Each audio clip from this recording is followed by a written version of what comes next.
Sesuai janji saya Bapak Ibu Saudara bahwa dalam bulan ini bahkan mungkin akan nyebrang ke bulan depan, kita akan masih membahas tema tentang keluarga.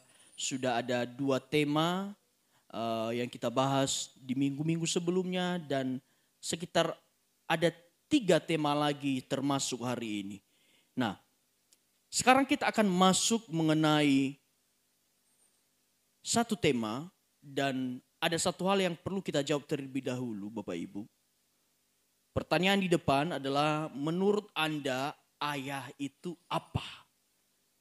Bapak Ibu begini, ada istri yang menganggap ayah itu sebagai apa? Sebagai pencari nafkah. Bahkan juga ada yang menganggap ayah itu sebagai apa? Sebagai yang nolong cari ini cari itu. Kemudian bahkan kalau kita tanya ke anak-anak, ayahmu seperti apa? Dia bilang ayahku adalah pahlawanku. Tapi tidak jarang juga terjadi ada yang bilang ayahku kebencianku. Tapi saya berharap, saya berdoa semua kita di tempat ini. Kita punya gambaran yang baik tentang ayah. Ayah kita adalah ayah yang baik. Amin. Bapak Saudara, mari kita jawab. Menurut Anda ayah itu apa? Kepala rumah tangga. Bapak Saudara, enggak sembarang orang bisa pakai nama ayah. Saya belum bisa Bapak Ibu. Karena syarat untuk menjadi ayah harus punya anak. Oke. Jadi, kepala rumah tangga. Terus apa lagi? Ayah. Nah, sebagai imam, apa lagi? Ya, begini Bapak Ibu Saudara.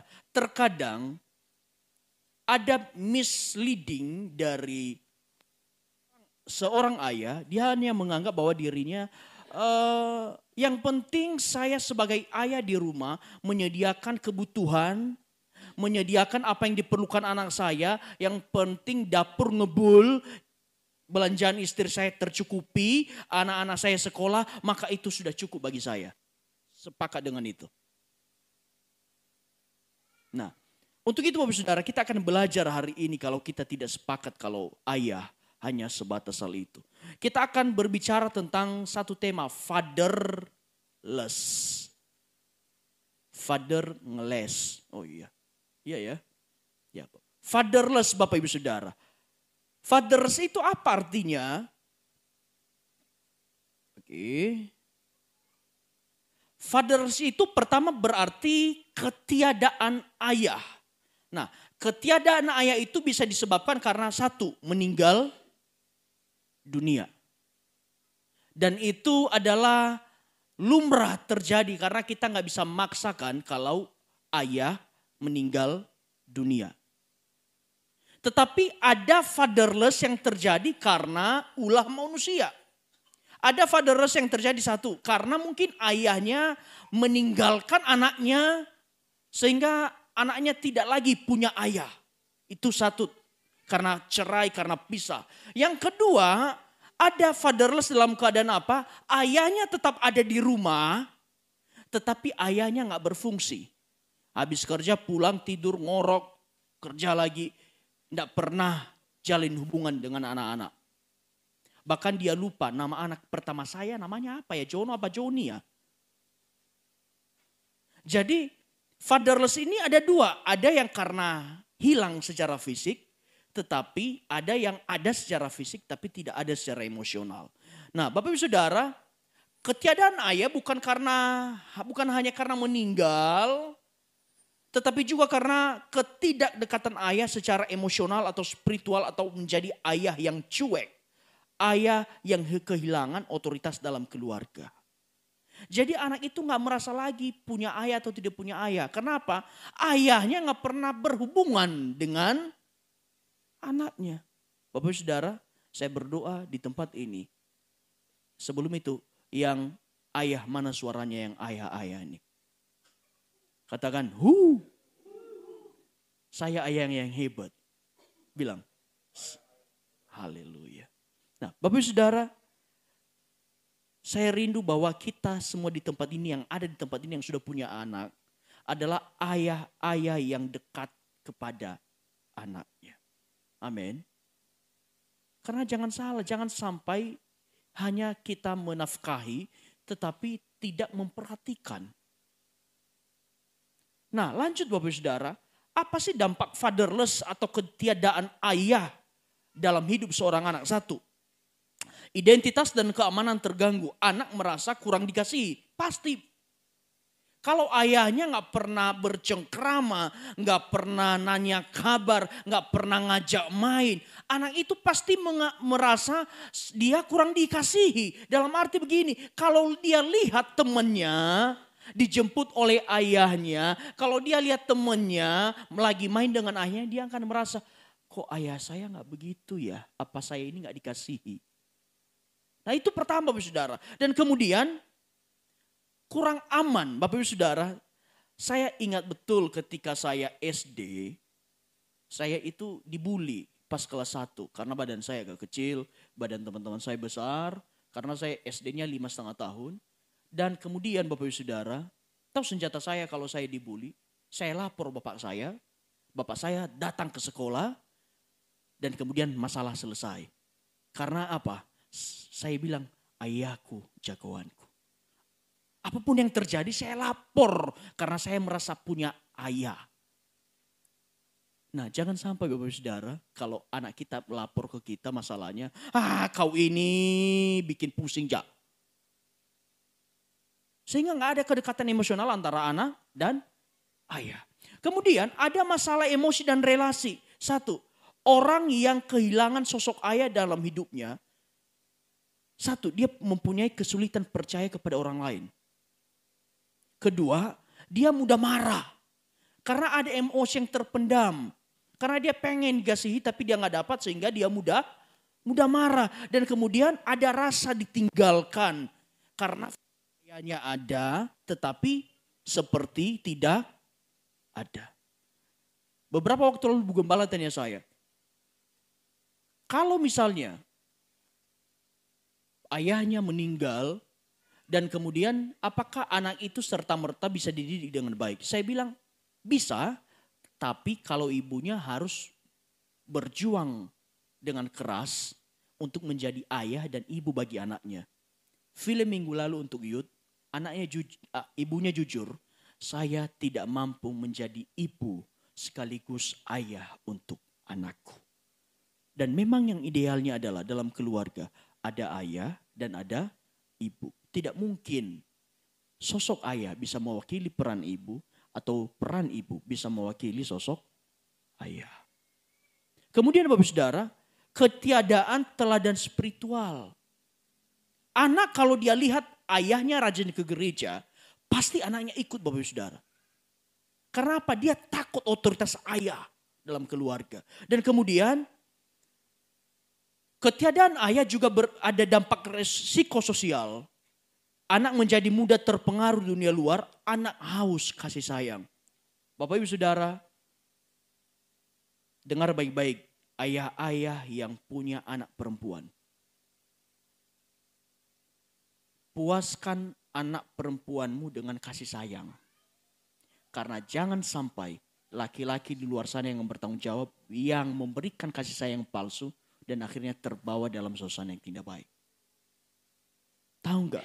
Kenapa anak-anak banyak di jalan yang salah, banyak anak perempuan yang dirusak oleh laki-laki, banyak anak perempuan yang tidak punya identitas. Karena apa? Karena dia kurang dikasihi oleh ayahnya, sebagian besar. Makanya selagi punya waktu, engkau para ayah yang punya anak perempuan, puaskan anakmu dengan kasih sayang. Amin. Jangan sampai anakmu tidak pernah mendapatkan rasa kasih sayang itu. Karena dampaknya nanti anakmu akan cari di luar. Iya kalau nyari di luar, benar. Kalau nyari di luar nggak benar, rusak. Makanya sering dibilang Bapak Ibu Saudara, cinta pertama seorang putri dalam keluarga siapa? Ayahnya. Makanya nggak usah heran Bapak Ibu Saudara, saya sudah melihat beberapa. Biasanya kalau ibu muda, dia melahirkan anak perempuan yang pertama, maka siap-siap anak perempuannya dan ibunya jadi saingan untuk ayahnya. Biasanya mereka berantem, nggak boleh dekat. Itu kalau dia merasa punya ayah. Jadi Bapak Ibu Saudara, Jangan sampai anak kita kekurangan kasih sayang dari kita orang tua, terutama sebagai ayah. Karena kalau kita kekurangan itu nanti, anak-anak kita akan cari di luar. Iya, kalau dia cari dapat yang benar, kalau carinya nggak dapat yang benar, kita juga akan nyesal nantinya. Dan kemudian dampak fatherless dalam kehidupan adalah dampak antar generasi.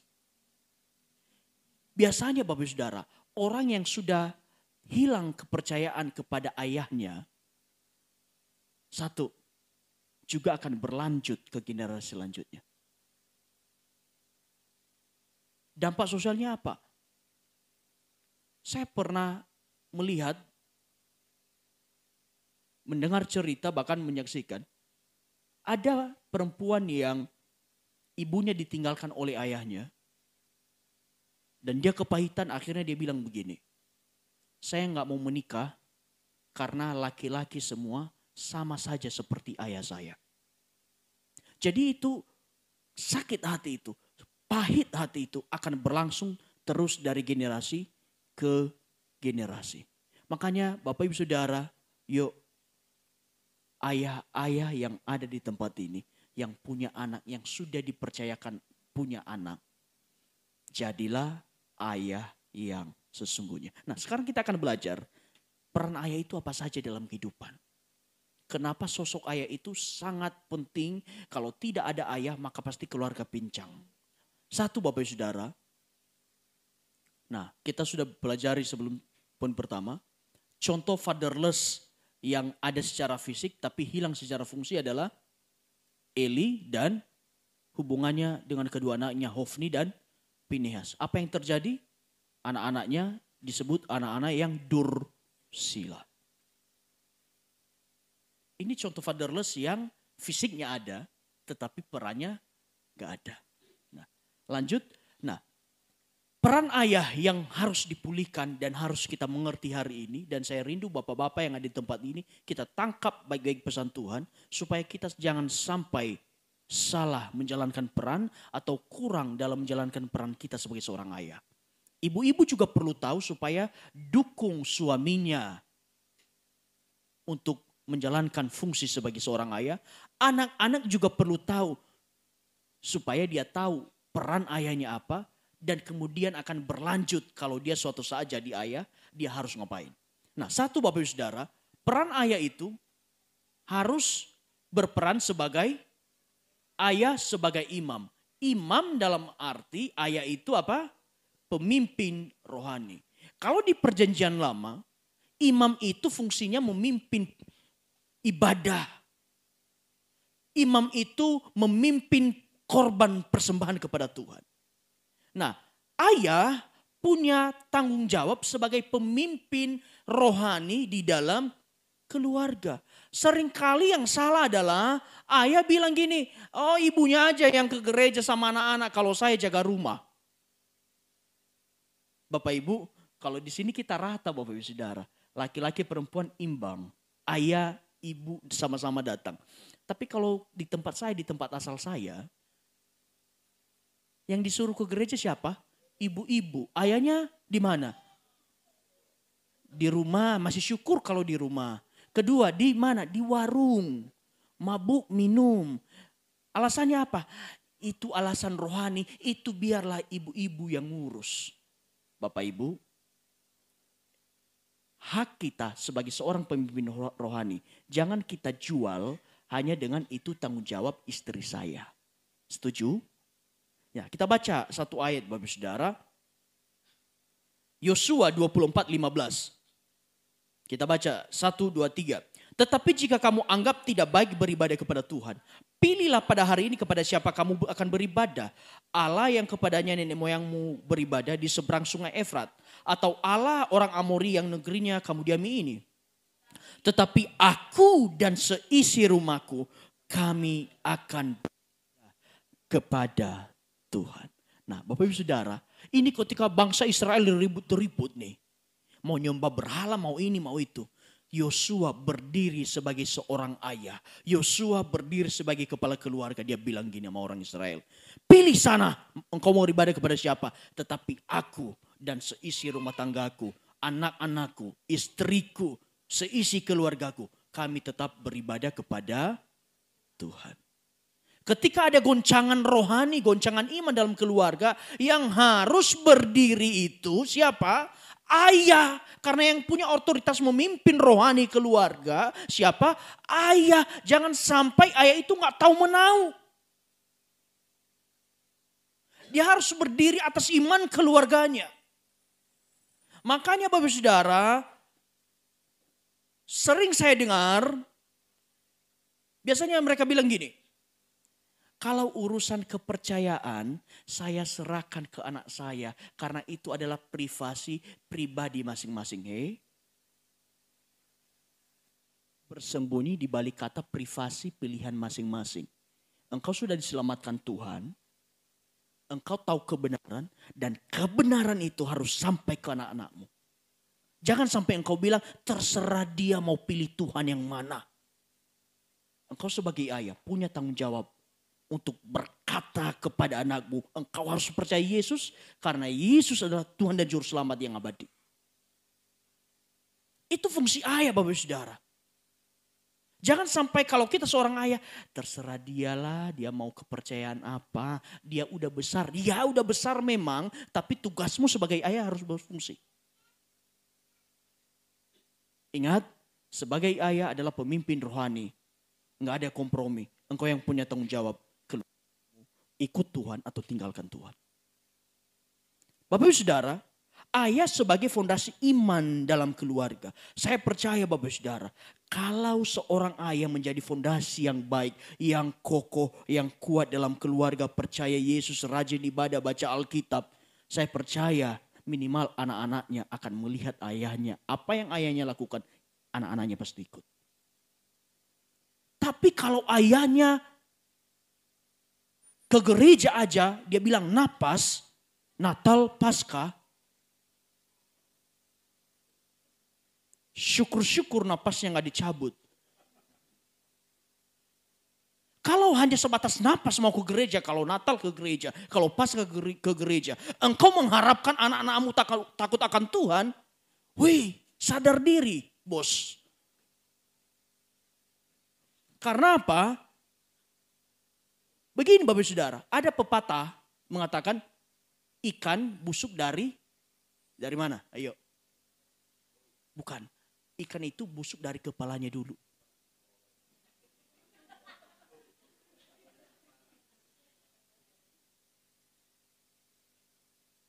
Kalau bagian tubuh ikan, itu busuknya enggak dari badan. Busuknya dari kepala dulu. Kalau kepala udah busuk, badannya pasti busuk. Engkau sebagai kepala keluarga, kalau engkau busuk, maka selanjutnya akan busuk. Tapi kalau engkau jadi kepala keluarga yang berintegritas, jadi kepala keluarga yang takut akan Tuhan, engkau didik anakmu dari kecil untuk takut akan Tuhan, maka anak-anakmu juga pasti mengikuti apa yang kau lakukan. Nah, kedua, ayah itu bertanggung jawab membawa suasana rohani dalam rumah tangganya. Ngajarin anaknya mengampuni. Ngajarin anaknya untuk lemah lembut. Bapak Ibu Saudara, ayah itu memang harus punya sifat tegas. Tetapi di balik sifat tegas ada kelemah lembutan. Saya sudah berapa kali bahas bahwa beda antara tegas dan keras. Kalau keras itu nggak punya perasaan. Yang penting main labrak saja. Tapi orang yang tegas adalah orang yang pegang kebenaran. Tegas itu harus suara besar-besar. Bapak Ibu Saudara, dulu, mohon maaf nih, mama saya juga di sini lagi. Saya lebih takut kalau papa saya udah ngomong daripada mama saya. Karena mama saya itu agak banyak sedikit cerita, tapi kalau papa saya, dia nggak banyak marah, tapi sekalinya marah bikin merinding. Itu namanya otoritas Bapak Ibu Saudara. Seorang ayah itu jangan sampai kehilangan itu. Jangan sampai anak-anak nggak menghormati lagi. Jangan sampai anak-anak nggak taruh respect lagi kepada kita. Karena apa? Karena kita nggak memberikan teladan yang baik. Jadi sebagai ayah dalam keluarga, dia itu adalah imam yang menjadi pemimpin rohani dalam keluarga. ayah harus berdoa dan menguduskan keluarganya. Di balik doa bersama, ayah itu harus punya waktu sendiri untuk berdoa untuk keluarganya. Ini dilakukan Ayub. Ayub itu selalu berdoa untuk anak-anaknya. Bukan doa mesbah keluarga. Dia ambil waktu sendiri untuk menguduskan keluarganya. Berdoa. Dan kemudian ayah mendidik anak-anaknya untuk takut akan Tuhan dan mengutamakannya. Harus dididik sedini mungkin Bapak Ibu Saudara. Makanya kemarin sudah berapa kali kita bahas bahwa mendidik anak bukan pada saat dia sudah besar, tetapi selagi dia masih kecil. Karena kalau udah besar dia udah berani melawan. Udah susah ngaturnya. Tapi kalau dari kecil dipimpin dengan baik, dibimbing dengan baik, saya percaya anak itu akan tetap apa yang diajarkan orang tuanya. Jadi pertama Bapak Saudara, ayah sebagai apa? Sebagai imam atau pemimpin rohani dalam keluarga. Amin Bapak-bapak. Kita sebagai pemimpin rohani loh. Tugas kita berat. Siapa suruh tadi nikah? Ya, harus nikah Bapak Saudara. Nikah itu harus disertai dengan tanggung jawab yang berat. Dan harus kita jalani semua itu. Yang kedua,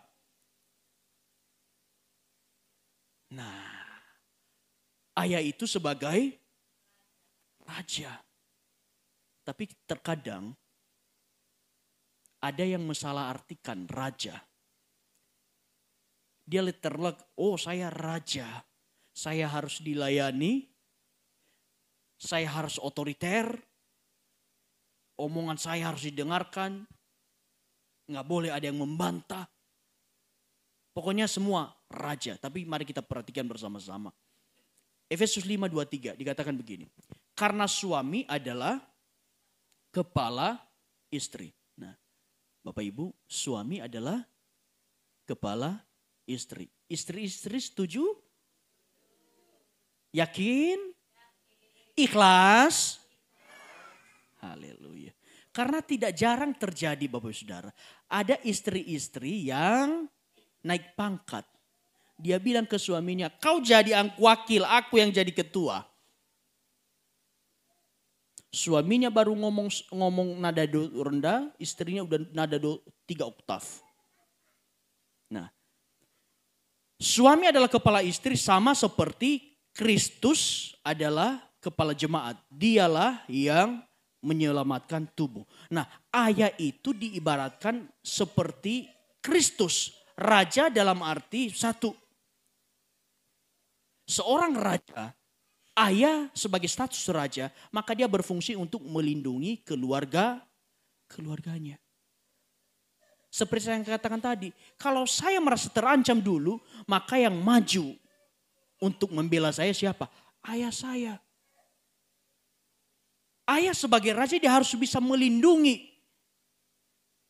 Harus bisa menjaga keluarganya. Kemudian mengasihi keluarganya. Dan yang paling penting apa? Memenuhi kebutuhan keluarganya. Bapak Ibu Saudara, raja mana yang gak punya apa-apa? Gak ada. Raja itu selalu punya sumber daya untuk memenuhi kebutuhan yang dipimpinnya. Jadi Bapak Ibu Saudara, ayah-ayah di tempat ini, laki-laki yang di tempat ini, yang kelak akan menjadi seorang ayah. Dan engkau punya titel sebagai raja dalam keluarga. Ingat, engkau yang harus kerja banting tulang untuk penuhi kebutuhan keluarga. Jangan kebalik, jangan sampai istri banting-banting, tulangnya udah habis dibanting, ada yang bisa dibanting lagi.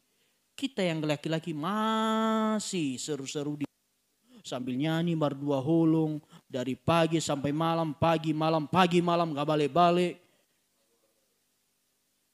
Mardua holong terus karena gak ada yang dihafal yang lain.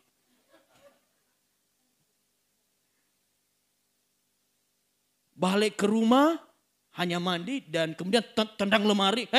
Minta uang, mau mabok lagi. Yang kayak gitu ada gak Bapak Ibu? Ada dong. Tapi jemaat GBH gak ada. Semua ada laki-laki yang bertanggung jawab. Karena apa? Kita itu sebagai raja harus bertanggung jawab. Bapak Ibu Saudara, Saya tahu bahwa ayah-ayah yang ada di tempat ini, laki-laki yang di tempat ini, yang sudah jadi ayah, sudah jadi makanan sehari-hari. Misalnya istri bilang gini, ya 3 hari lagi uang sekolah Dede harus dibayar. Ya beras habis. Ya listrik kita udah mulai nyanyi nada do. Itu tanggung jawab seorang ayah untuk memikirkan semuanya itu. Nah pertanyaannya, apakah kalau ayah kerja, suami kerja, itu artinya istri nggak kerja?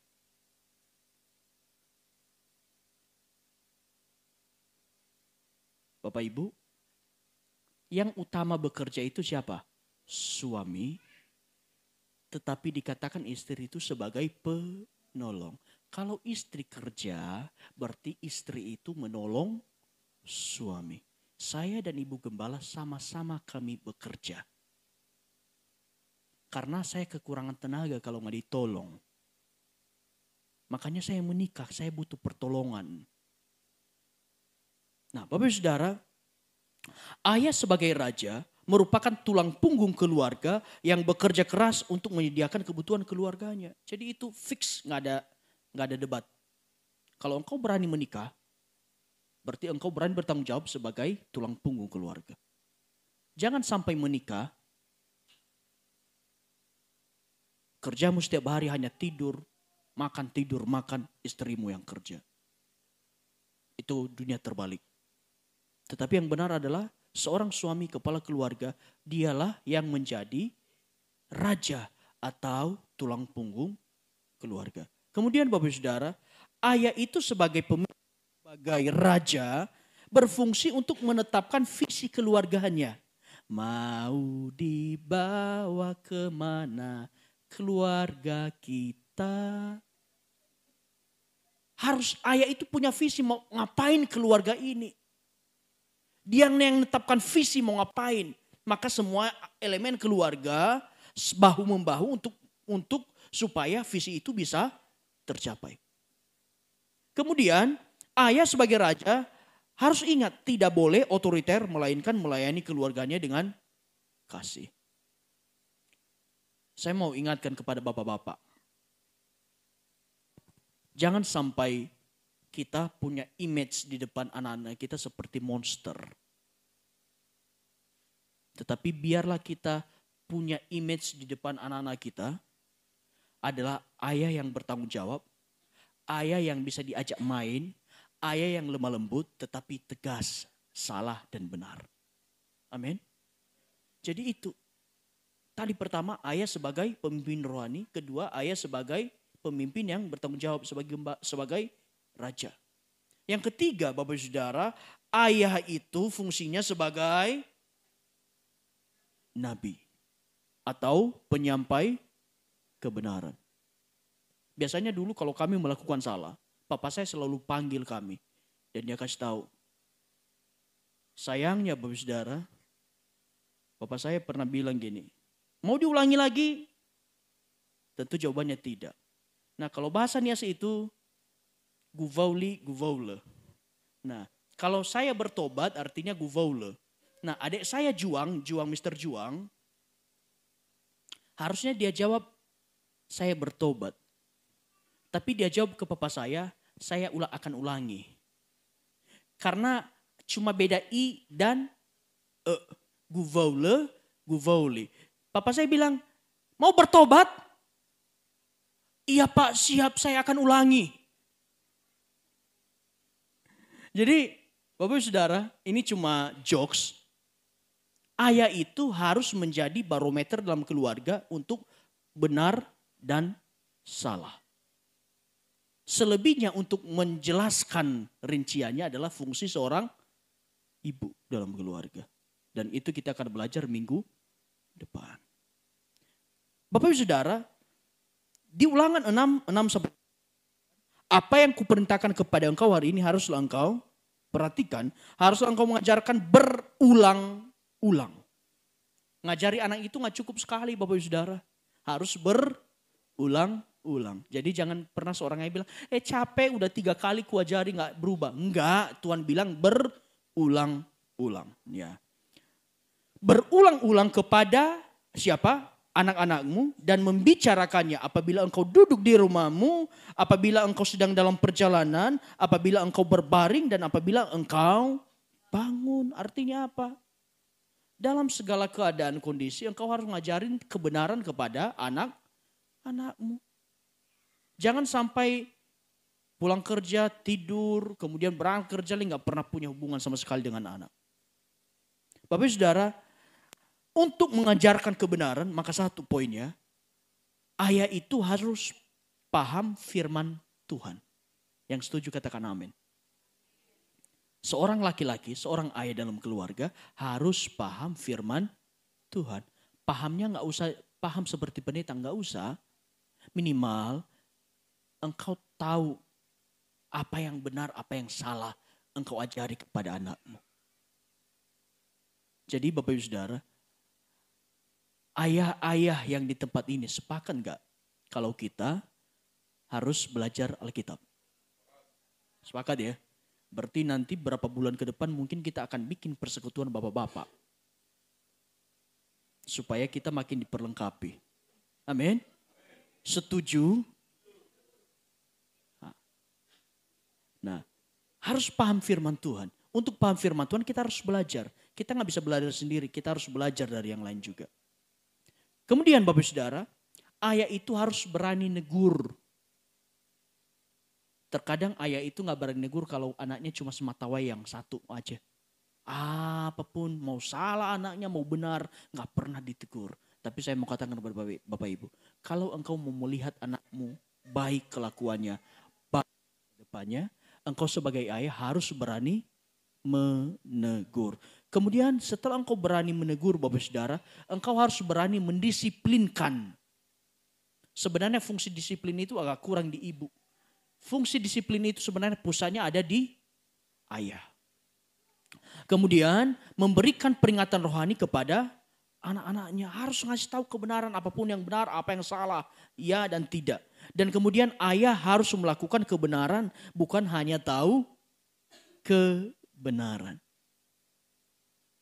Bapak Ibu Saudara, kalau Anda merokok, kemudian bilang ke anak Anda, nggak boleh merokok ya. Kira-kira perintah itu akan tersalurkan dengan baik atau tidak? Susah. Tapi kalau Anda nggak merokok, bilang ke anak Anda, jangan merokok, maka anak Anda akan mudah berdamai dengan itu karena dia lihat bapaknya tidak merokok. Kalau ayahnya bawa motor santai, kemudian suatu kali anaknya bawa motor kayak Valentina Rosa. Kalau ayahnya bilang ke anaknya jangan balap-balapan. Kalau dia lihat ayahnya, dia bilang, papa saja kalau bawa motor 130 lebih. Masa saya enggak? Jadi prinsipnya adalah seorang ayah bukan hanya tahu kebenaran tetapi melakukan kebenaran. Karena ingat kembali ayah itu sebagai penyampai kebenaran dalam keluarga, dalam fungsinya sebagai nabi dalam keluarga. Jadi Bapak Ibu Saudara, nanti yang suaminya gak datang hari ini, ulangi kepada suamimu, Pak, ingat kamu punya fungsi sebagai apa? Tadi pemimpin rohani, sebagai imam. Kemudian tadi kedua kamu punya fungsi sebagai raja. Tapi jangan senang dulu, rajanya yang model gini loh, bukan raja yang jahat. Oke. Jadi raja yang baik. Oke. Kemudian ketiga ada lagi loh Pak, sebagai nabi. Jadi harus menyampaikan kebenaran. Nah, untuk menyampaikan kebenaran harus paham kebenaran. Nah, untuk paham kebenaran harus baca Alkitab. Jadi baca Alkitab mulai hari ini apa? Supaya anak-anak kita benar kehidupannya. Dan satu lagi Pak, ada lagi satu fungsimu sebagai ayah dalam keluarga. Satu lagi, fungsi seorang ayah dalam keluarga adalah sebagai gembala, pengasuh yang mengenal dan merawat. Bapak Ibu, saya mau tahu saya mau uji ya. Siapa Di sini ayah yang tahu makanan kesukaan anaknya. Ada yang tahu?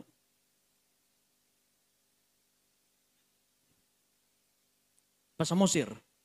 Apa Pak Samosir? Ayam goreng. Goreng apa Pak? Ayam goreng crispy. Kalau Palasdo tadi apa Pak? Makanan Jepang. Oh, ya sushi. Pokoknya sejenis-jenis itu. Enak sih sushi Bapak Ibu. Coba deh. Bapak Ibu begini. Terkadang kesibukan kita sebagai ayah, terkadang kita lupa mengenal anak kita. Bahkan pernah kejadian, ayah lupa anaknya kelas berapa.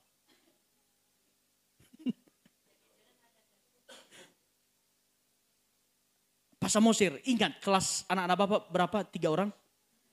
Ingat, puji Tuhan. Karena antar jemput. Kalau Pak Aris, ingat Nelson kelas berapa? Tanggal lahirnya berapa?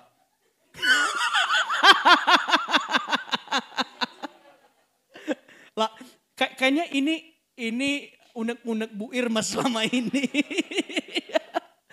Nanti Pak pulang lihat kartu keluarga. Ya, iya di foto supaya ingat. Kayaknya bukan hanya anak, kayaknya istri termasuk kan yang ingat.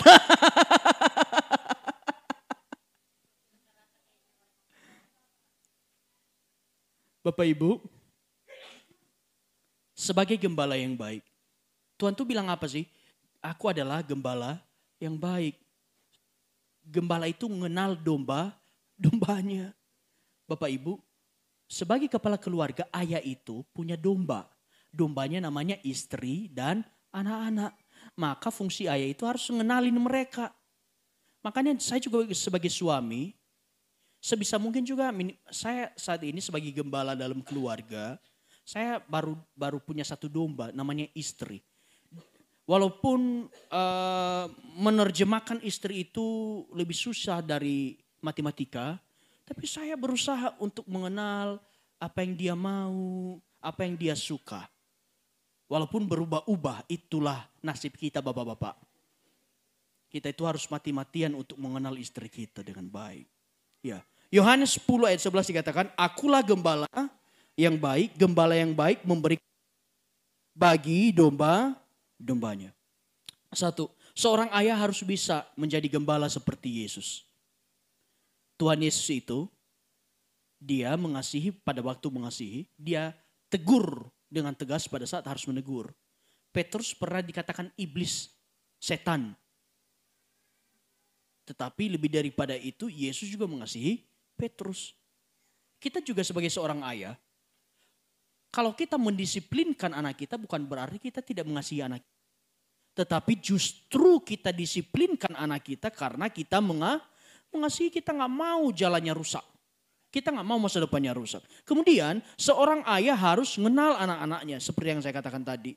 Dan merawat luka batin yang dialami anak-anaknya. Bapak Ibu Saudara, luka batin itu begini. Misalnya anakmu baru dipukul di sekolah, maka engkau sebagai ayah harus menjadi tameng. Supaya luka batin anak-anakmu terobati. Engkau harus bisa berdiri di samping dia. Oke, besok kita ke sana. Besok kita lapor ke guru, papa datang ke sekolah.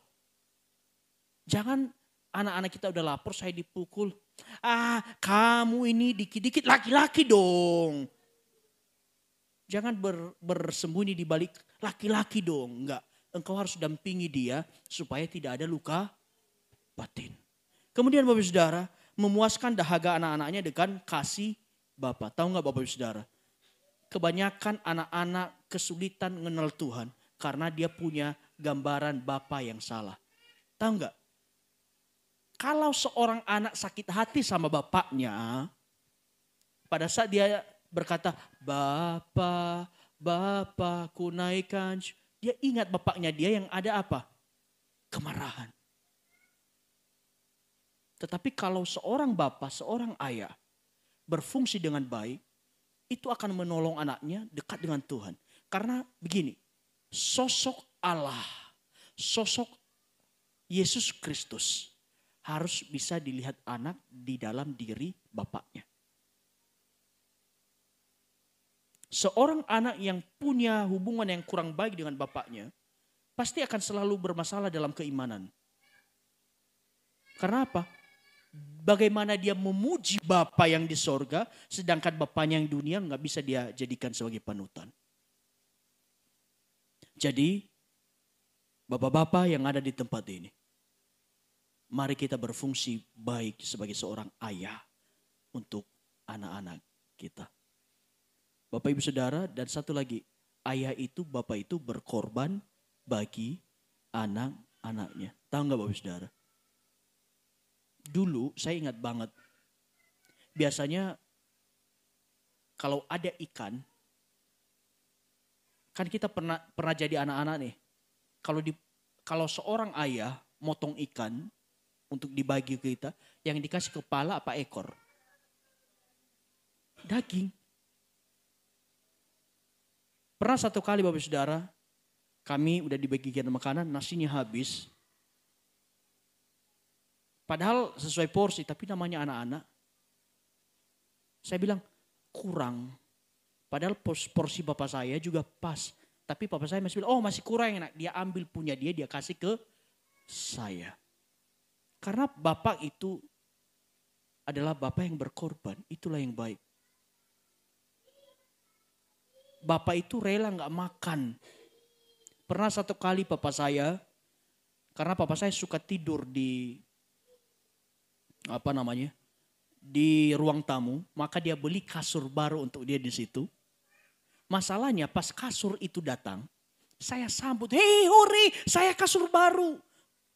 Akhirnya papa saya nggak jadi pakai tuh kasur, karena sudah saya bawa ke kamar saya.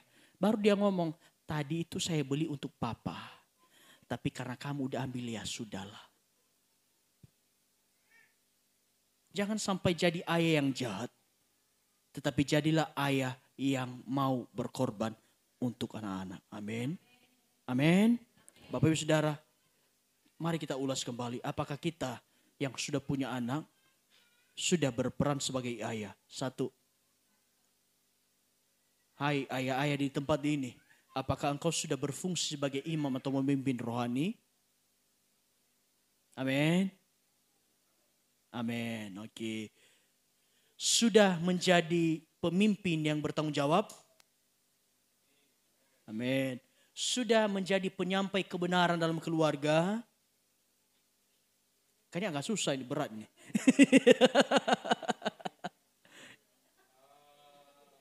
Ya gitulah ya. Agak berat memang. Apakah sudah menjadi pengasuh yang mengenal dan merawat? Kayaknya dua poin di awal masih oke lah ya. 2 poin di akhir ini yang agak sedikit berat gitu, nanjak gitu ya. Ya sama-sama kita bertumbuh dalam Tuhan supaya fungsi ini bisa kita jalankan dengan baik. Amin.